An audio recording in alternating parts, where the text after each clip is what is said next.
Islamic সঙ্গীত শোনা জায়েজ কি না?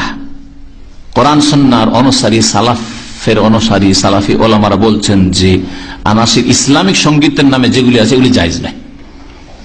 ইসলামিক নাটক আজকাল করছে অনেকে, এই জায়েজ নাই, কারণ নাটক মিথ্যা। আর সঙ্গীতে সুরগুলি ওই ফাসেকার, কিন্তু ওই গানেরই সুরগুলো এরা নকল করে থাকে, ঠিক না?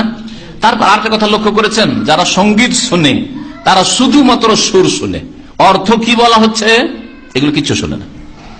সুরটা মজা বলেছে, কিছু বুঝে না। আর তারপর আর একটা রোগ আছে এতে ক্ষতির দিক, সেটা হচ্ছে যে যারা সঙ্গীত শোনা ভালোবাসে তারা ইসলামী বক্তব্য শুনবে না, বক্তব্য শুনতে ভালো লাগবে না। আরে লাগাও অমুক সাহেবের, লাগাও অমুক সাহেবের সঙ্গীতটা লাগাও, বক্তব্য শুনবে না, ও গজল শুনতে অভ্যস্ত। ক্ষতি এক যে দিন শিখবে না, আর ইসলামী সঙ্গীত দিয়ে দিন শেখা যায় না। হয় ইসলামিক কিতাব পড়তে হবে না ইসলামী বক্তব্য শুনতে হবে, এতে বাধা।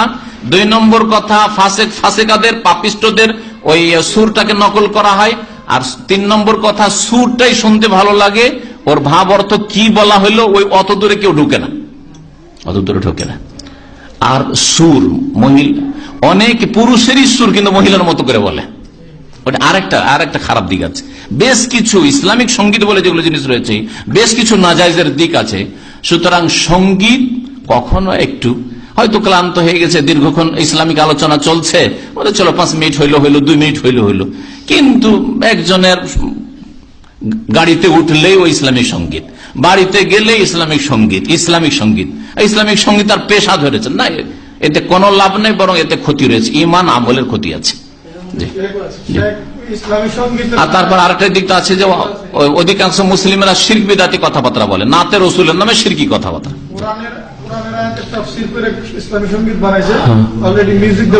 মিউজিক, তারপর মিউজিক থাকছে, মিউজিক হারাম। অনেকগুলি দিক আছে, অনেকগুলি। ইসলামিক সঙ্গীত এরকম না, ইসলামিক গণতন্ত্রের মতো খানিকটা ইসলামিক সঙ্গীত আজকাল হয়ে গেছে। ব্যাস আজকে তো বাইরেরই শুধু প্রশ্ন হইল, আপনাদের 1-2 হয়ে যাক, যথেষ্ট। হ্যাঁ, মানে উঠছিলেন, হ্যাঁ কিছু বলছিলেন? আমাদের দেশে গান গাজে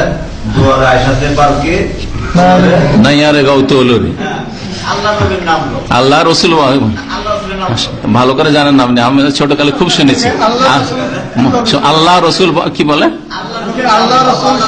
আল্লাহ রসুল সবে বলো, এই যে এরকম করে বলে। হ্যাঁ, এখন শিরকি কথাবার্তা। আর নজরুল ইসলামের জানতেই বাকি, মসজিদের পাশে কবর দিতে বলেছো, আজান শুনবে, আজান শুনে জান্নাত যাবে। নামাজ রোজা করেছি আল্লাহ পাক যেন মসজিদের পাশে আমার আজান দিও ভাই, মুয়াজ্জিনের আজান যেন শুনতে পাই, মরার পরে মুয়াজ্জিনের আজান শুনবো। বেঁচে থাকাকালীন মসজিদে গেছি কিনা আল্লাহ পাক জানে।